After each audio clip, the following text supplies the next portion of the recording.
Audio Jungle.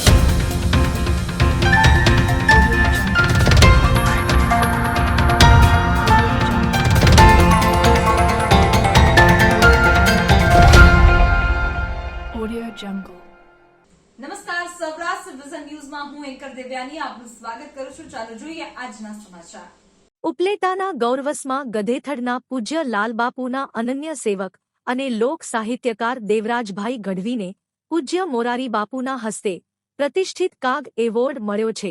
સંતો, મહંતો, રાજકીય, સામાજિક, સેવાકીય આગેવાનો દ્વારા આવકાર સાથે અભિનંદન પાઠવવામાં આવી રહ્યા છે.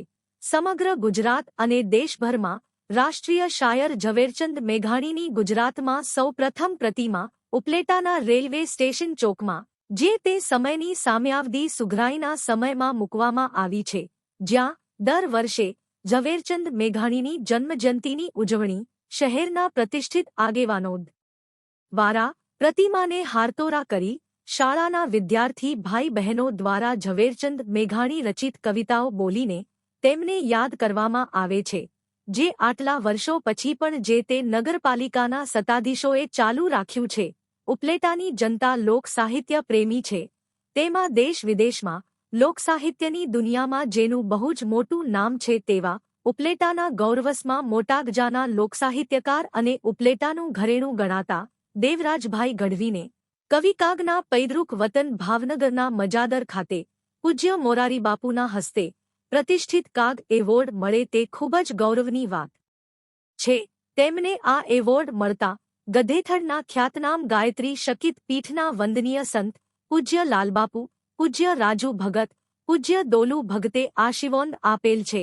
તેમજ વિશ્વ હિન્દુ પરિષદ, બજરંગ દળ ઉપલેટા પ્રખંડના અધ્યક્ષ દિનેશભાઈ ચંદ્રવાડિયા, મંત્રી કિશનભાઈ ચુડાસમા, જગમાલભાઈ સુવા સહિતનાઓએ પણ અભિનંદન પાઠવ્યા હતા. રિપોર્ટ જગમાલ સુવા, રિપોર્ટર ઉપલેટા. જય માતાજી મિત્રો, હું છું આપનો દોસ્ત દેવરાજભાઈ ગઢવી ઉપલેટા. આજે આનંદ મને એ વાતનો છે કે આજથી 28 વર્ષ થયા છે. 1996 પરમ પૂજ્ય ગુરુ મહારાજ લાલબાપુ એના આશ્રમ નાગવદરથી મારી વાણીની શરૂઆત થયેલી.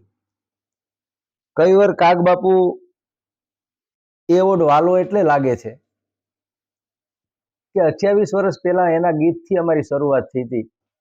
મોટાભાગના લોક સાહિત્યકારો આ ગીત તારા આંગણિયા પૂછીને કોઈ આવે એને આવકારો મીઠો આપજે, એ આંગણિયાના ગીતથી આજે 28 વર્ષે કવિવર કાગબાપુ, ભગત બાપુ, એમનું ગામ મજાદર, એ ગામના આંગણામાં મને જ્યારે કાગબાપુના નામથી એવોર્ડ પ્રસૂત થાય છે, એ એવોર્ડથી જ્યારે મને પોખવામાં આવે, આનંદ એ વાતનો છે કે આપનાર અને જેનું આંગણું છે બે સારી રીતે પરિચિત છે. પરમ પૂજ્ય પ્રાતસ્મરણીય પૂજ્ય મોરારી બાપુ, આના જેવા વક્તા અને આના જેવા શ્રોતા એ ગોતવા બહુ અઘરા છે. વક્તા તો ઘણા મળે પણ શ્રોતા થવું બહુ અઘરું છે. શ્રેષ્ઠ વક્તા અને મારી દ્રષ્ટિએ શ્રેષ્ઠ શ્રોતા એ પૂજ્ય મોરારી બાપુના હાથે જ્યારે મને મળ્યો છે એનો રાજીપો છે. કાગ પરિવાર વર્ષોથી એ પરિવાર સાથે મારે નાતો છે. બાપભાઈ હોય, જયદેવભાઈ હોય, અર્જુનભાઈ હોય, સહદેવભાઈ હોય, હરદેવભાઈ હોય, એ પરિવાર એટલે આનંદ એ વાતનો છે. એટલે હું ચયન સમિતિ જેની મને પસંદ કર્યો એનો ખૂબ ખૂબ આભાર.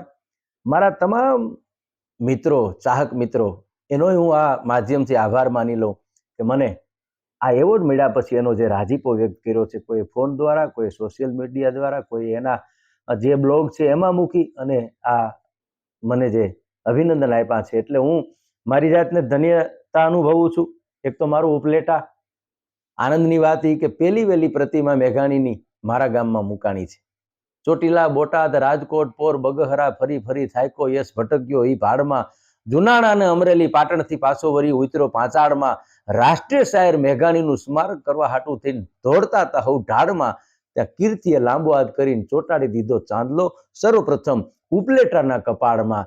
એ મેઘાણીની પહેલી પ્રતિમા અહીં મુકાણી છે. એ મેઘાણી અને કવિવર કાગબાપુ એના વિશે લોક સાહિત્યના અને ગુજરાતના માણસો છે એ જાણે છે, એટલે એ વાતનો ખૂબ આનંદ છે, ખૂબ રાજીપો છે કે મારા ગામમાં પેલી પ્રતિમા મુકાણી હોય અને એ પ્રતિમા જેને ગીતો લખ્યા, જેને વાતો લખી, જેને કવિ કાગબાપુના સ્મરણો વાગોડ્યા છે, કવિ કાગબાપુ અને મેઘાણી સાથે રહી ચારણ કન્યાથી માંડીને પ્રસિદ્ધ કવિતાઓ મળી છે, એ જ્યારે નામથી પોખવામાં આવે છે ત્યારે અતિ આનંદ થાય છે, અતિ હર્ષ થાય છે. 2016-17 ગુજરાત ગૌરવ પુરસ્કાર પણ મને મળ્યો છે. લોક સાહિત્યના માણસોના 2 શ્રેષ્ઠ પુરસ્કાર, એનો પણ આભાર છે. પણ આ પુરસ્કાર વાલો એટલે લાગે છે કે જેના ગીતો અમે ગાઈએ છીએ, જેના ગીતથી અમે આગળ આવ્યા છે, એ જ્યારે અમારી નોંધ લે છે, એમાં બાપુ દ્વારા જ્યારે આપવામાં આવે છે એ કાગધામના ફળિયામાં આજે અમને અમારું સન્માન થયું છે, અમે અમારો રાજીપો વ્યક્ત કરીએ છીએ અને એ તમામનો ખૂબ ખૂબ આભારી છીએ. જય માતાજી. જીવનને સારું અને ભવ્ય જીવવા માટે ફક્ત રૂપિયાની જરૂર નથી. જો તમારી અંદર કલા અને કૌશલ્ય હશે તો તમે બધું જ મળી જશે. આવા સદવિચાર સાથે બધા સ્વસ્થ રહો, સુરક્ષિત રહો. તેમજ તમારા શહેરના સમાચારો તથા તમારા બિઝનેસની જાહેરાત આ ન્યૂઝ ચેનલ પર મૂકવા માટે સ્ક્રીન પર બતાવેલ નંબર પર સંપર્ક કરી શકો છો. તેમજ આ ચેનલને લાઈક કરો, શેર કરો અને સબસ્ક્રાઇબ કરવાનું ભૂલશો નહીં, જેથી નવા સમાચારો તમારા સુધી ઝડપથી પહોંચી શકે. હવે સમય થયો છે વિદાયનો. નવા સમાચારો સાથે ફરી મળીશું. નમસ્કાર.